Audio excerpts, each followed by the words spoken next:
Hi hello నమస్తే, welcome to Nagarjuna info. ఈ ఛానల్ని కొత్తగా ఎవరైనా చూసినట్లయితే సబ్స్క్రైబ్ చేసుకోండి. మరిన్ని అప్డేట్స్ కోసం పక్కనే ఉన్న బెల్ ఐకాన్ని ప్రెస్ చేయండి. ముందుగా వీడియోలోకి వెళ్దాం. హాయ్ అండి, ఈరోజు మనం 8x12 ఫ్రేమ్కి సంబంధించిన డిజైనింగ్ చూద్దాం. ఇది ఎందుకు చేస్తున్నానంటే మనకు ఒక యూట్యూబర్ కామెంట్ చేశారండి. కుల్దీప్ మ్యూజిక్ స్టూడియో 2992 అనే ఒక మన సబ్స్క్రైబర్ కామెంట్ చేశారు. ఆయన కోరిక మేరకు 8x12 అనే frame designing PhD frame designing చేయండి బ్రదర్ అని చెప్పాడు. దాని గురించి పిహెచ్డి ఫ్రేమ్ అనేది డిజైనింగ్ చేయబడుతుంది. సో ఇప్పుడు మనం ఈ 8x12 అనే ఫ్రేమ్ అనేది డిజైన్ చేస్తున్నాము. ఇప్పుడు మనం తీసుకున్న సైజు 8x12 ఫ్రేమ్ అండి. ఇలా తీసుకున్న ఫ్రేమ్ని మనం మన దగ్గర ఉన్న గూగుల్ నుంచి డౌన్లోడ్ చేసినా పర్లేదు. మనకు కస్టమర్స్ అయితే ఎవరైతే ఇస్తారో వాళ్ళ ఫొటోస్ని అలా చేసినా పర్లేదు. ఫస్ట్ ఒక 8x12 తీసుకొని దాని గ్రాడియంట్ లెవెల్లో మనకి ఏ కలర్ అయితే కాంబినేషన్ నచ్చుతుందో దానికి సంబంధించి నేను ఎల్లో అండ్ వైట్ అని తీసుకున్నాను ఫస్ట్. సో దానికి నాకు నచ్చలేదు, బ్లూ అండ్ ఎల్లో తీసుకుంటున్నాను. ఇలా గ్రాడియంట్ ఓపెన్ చేసి కింద స్టాప్స్ కింద పైన బార్లో కలర్ సెలెక్షన్ చేసుకుంటే ఇలా వస్తుందండి. దాన్ని నేను బ్లూ అండ్ ఎల్లోగా కన్వర్ట్ చేసుకున్నాను. మీకు ఇష్టమించిన రంగులో అంటే కలర్లో చేసుకోవచ్చు. చేసుకున్న తర్వాత మనం ఏ ఫొటోస్ని అయితే చేద్దాం అనుకుంటున్నామో దాన్ని మనం తీసుకుందాం. నేనైతే యాజ్ ఏ కస్టమర్స్ కాకుండా నేను గూగుల్ నుంచి డౌన్లోడ్ చేసుకున్న ఈ ఫొటోస్ని ఆల్రెడీ కటింగ్ ఉన్న ఫొటోస్ని ఇలా మనం ఫోటోషాప్లోకి డ్రాగ్ చేసుకుంటున్నాను. ఇలా 1 by 1 డ్రాగ్ చేసుకున్న తర్వాత మనం ఏదైతే పిహెచ్డి 8x12 ఫ్రేమ్లోకి ఇన్సర్ట్ చేద్దాం అనుకుంటున్నామో దాన్ని ఇలా ప్రెస్ చేసి డ్రాగ్ చేస్తాను. దీన్ని మనం చిన్నగా Ctrl+T ప్రెస్ చేసి ఒక కార్నర్లో Alt+T అని చెప్పేసి ప్రెస్ చేసి ఇలా మనకు సాధ్యమైనంత వరకు మన ఫ్రేమ్లో ఇన్సర్ట్ అయ్యేటట్టు చేసుకోవాలి. నెక్స్ట్ ఇమేజ్ వచ్చేసి ఇలా బెలూన్స్లో ఉంది కదండి, దాన్ని తీసుకొని దాన్ని Ctrl+T ప్రెస్ చేసి ఇలా మనకు సాధ్యమైనంత వరకు కింద ప్రెస్ చేసుకుంటున్నాను. అంటే మీకు సాధ్యమైనంత వరకు డిజైన్ మీరు ఏ విధంగా మీ ఇమాజినేషన్ ఎలా ఉందో దాన్ని బట్టి మీరు చేసుకోవచ్చు. నేను ఎలా చేయాలో అనేది చూపెడుతున్నాను. సో దీనికి సంబంధించిన బబుల్ ఎఫెక్ట్స్ కానీ ఫ్లవర్స్ అండ్ మన చిన్న బటర్ఫ్లై ఎఫెక్ట్స్ ఉన్నాయి. నేను చిన్నగా మీకు ఎట్లా అప్లై చేయాలో చూపెడుతున్నాను. మీకు సంబంధించిన ఎఫెక్ట్స్ ఏమైనా ఉంటే అవి మీకు నచ్చిన విధంగా డిజైన్ చేసుకోవచ్చు. దీన్ని Ctrl+T అప్లై చేసి చేసుకోవచ్చు. మీకు ఫేస్ మీదకి వచ్చినట్టయితే దీన్ని ఎరేజ్ చేసుకోవచ్చు. అంటే ప్రెస్ చేస్తే ఎరేజ్ అంటే నీకు టాప్ నుండి లెఫ్ట్ సైడ్లో ఎరేజ్ అనే బటన్ మీద ప్రెస్ అవుతుంది కదా, అది దాని మీద ఎరేజ్ చేసుకోవచ్చు.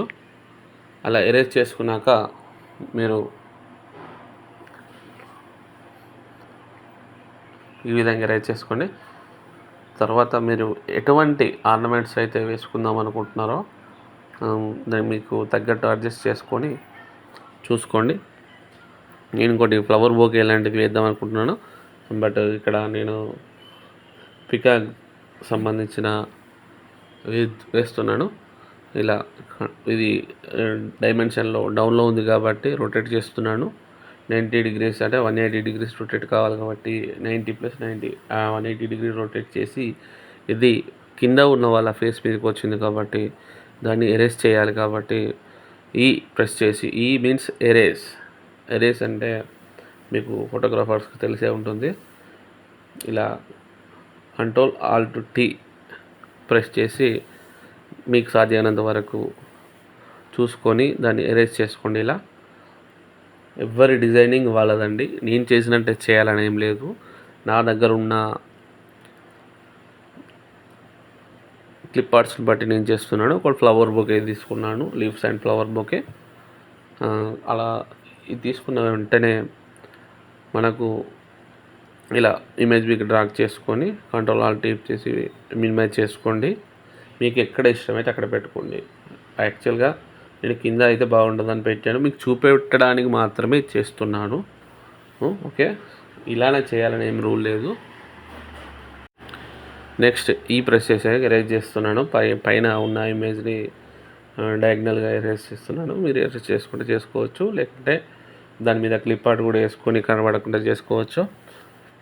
ఓకే, నెక్స్ట్ వచ్చేసి ఫ్లవర్ బొకే చేద్దాం అనుకున్నాను. అందులో కూడా ఇప్పుడు లూమినెన్స్ అనే ఒక ఆప్షన్ ఎంచుకొని నేను కలర్ గ్రేడియంట్ అనేది దానిలో ఇన్బిల్ట్ చేసుకున్నాను. నెక్స్ట్ లూమినెన్స్ కిందకి తర్వాత ఫ్లవర్ బొకే అనేది చేసుకున్నాను. దీన్ని ఇలా ఇన్సర్ట్ చేసుకోండి. మీ దగ్గర ఉన్న ఎనీ క్లిప్ ఆర్ట్ మీకు ఆ అకేషన్కి తగ్గట్టు ఎక్కడ ఇన్సర్ట్ అవుతుందో, ఎక్కడ పర్ఫెక్ట్గా ఉంటుందో దాన్ని మీరు చూస్ చేసుకుంటే సరిపోతుందండి. జస్ట్ ఎలా చేయాలో అనేది చూపెడుతున్నాను. ఓకేనా, ఇలా ఇన్సర్ట్ చేసిన తర్వాత మీరు ఈ సైజ్ ఎంత ఉందో చూద్దామండి. ఇప్పుడు ఫస్ట్ మనం 8x12 300 రిజల్యూషన్ పెట్టాను. మీకు ఇంకా డెప్త్ కావాలనుకుంటే 400 500 కూడా పెట్టుకోవచ్చు. ఇలా చేసిన తర్వాత మనం దీనికి సంబంధించిన ఇంకా అందంగా కనబడడానికి సెకండ్ లేయర్ చేసుకున్నాను. Ctrl+Shift+E అని ప్రెస్ చేసి టోటల్ అన్ని లేయర్స్ని అన్ని మెర్జ్ చేశాను. దాన్ని బ్యాక్గ్రౌండ్ లేయర్ను బ్లర్ చేస్తున్నాను. బ్లర్ అనేది బ్యాక్గ్రౌండ్ లేయర్ బ్లర్ అవుతుంది. ఫ్రంట్ లేయర్కు నేను వచ్చేసి స్ట్రోక్ అనేది ఇద్దాం అనుకుంటున్నాను. చిన్నగా స్ట్రోక్ అంటే మీ కలర్ కాంబినేషన్ తగ్గట్టు స్ట్రోక్ ఇవ్వండి. నేను Ctrl+T ప్రెస్ చేసి కొంచెం మినిమైజ్ చేశాను. స్ట్రోక్ అనేది అవపడాలి కాబట్టి, ఒకవేళ మనం కరెక్ట్ సైజ్ ఇచ్చాం కాబట్టి మన ఫ్రేమ్లోకి ఇన్సర్ట్ అవుతుంది, ఆ స్ట్రోక్ అనేది కనబడాలని మనకు ఉద్దేశం ఉంటే అలా చేయండి. Ctrl+T ప్రెస్ చేసి మనకు సంబంధించిన దీన్ని స్ట్రోక్ ఇస్తున్నాను. ఎఫెక్ట్స్ ఉంది కదా కింద, దాన్ని ప్రెస్ చేయగానే ఇట్లా రెడ్ బాక్స్ కలర్ వస్తుంది. దానికి సంబంధించిన బ్లాక్ కానీ లేకుంటే మీకు ఇష్టం ఉన్న కలర్, నేనైతే బ్లాక్ చూజ్ చేసుకున్నాను. దాన్ని ఇట్లా merge tool marquee tool press చేసి ఇలా డ్రాగ్ చేశాను. ఇలా అండ్ పీ పక్క బట్టి బ్యాకెట్ ఉంటుంది, ఆ బ్యాకెట్ బట్టి కంట్రోల్ ఉందండి. మీరు ఇష్టం ఉన్నట్టు చేసుకోవచ్చు. Thank you for watching. ఇలా మీరు 8x12 కానీ 12:18 కానీ 20:30 కానీ మరియు 12:24 కానీ ఇలాంటి ఫ్రేమ్స్ అనేది డిజైన్ చేసుకోవచ్చు. వాళ్ళ అభిప్రాయాలను బట్టి వాళ్ళ కస్టమర్ యొక్క ఎలా డిజైన్ చేయాలని చెప్పేసి వాళ్ళు కోరుకుంటున్నారో వాళ్ళ అభిరుచిని బట్టి మీరు తయారు చేసుకోవచ్చు. ఒకవేళ మీరు ఎటువంటి ఫొటోస్ పంపించినా కానీ మాకు వాట్సాప్ డాక్యుమెంట్ చేసినా మెయిల్ చేసినా మీకు మీ ఫ్రేమ్స్ అనేది మీకు 24/7 అవైలబుల్గా ఉంటాం. మేము డిజైన్ చేసి పీడిఎఫ్ పంపిస్తాము, లేదంటే ఫ్రేమ్సే మేము కొరియర్ చేస్తాము. కొరియర్ చేయాలంటే గిట్ట మాకు 24/7 అన్నీ ఇప్పుడు మనకు సంబంధించిన కింద డిస్క్రిప్షన్లో నెంబర్ ఇస్తానండి, దానికి కాల్ చేసి మీరు మమ్మల్ని కాంటాక్ట్ కావచ్చు. ఏరియా వైజ్గా ఎప్పుడు అయితే మీకు దగ్గర ఉంటే ఆ 24 అవర్స్లో, లేదంటే దూరం ఉంటే 48 అవర్స్లో మీకు కొరియర్ చేస్తాము. మన దగ్గర అన్నీ నాన్ బ్రేకబుల్ గ్లాస్ ఐటమ్ కాదండి, టెంపర్ గ్లాస్ అయిన మన ప్లాస్టిక్ ఫైబర్ గ్లాస్ ఉంది. సో అలాంటివి ఇప్పుడు ఎక్కువ ప్రిఫర్ చేస్తున్నారు కాబట్టి దానికే మేము ఎక్కువ ప్రిఫరెన్స్ ఇస్తున్నాము. సో మీరు ఎవరైనా ఆర్డర్ పెట్టాలనుకుంటే మాకు కాంటాక్ట్ కాండి. Thank you for watching Nagarjuna info.